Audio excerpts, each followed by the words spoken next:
मेरे ख़याल की परवाज़ बस तुम ही तकती, फिर उसके बाद मुझे कोई आसमां न मिला।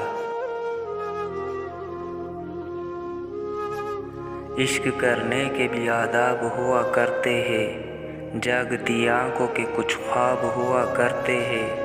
हर कोई रो के दिखा दे ये ज़रूरी तो नहीं, खुशक आंखों में भी सैलाब हुआ करते हैं।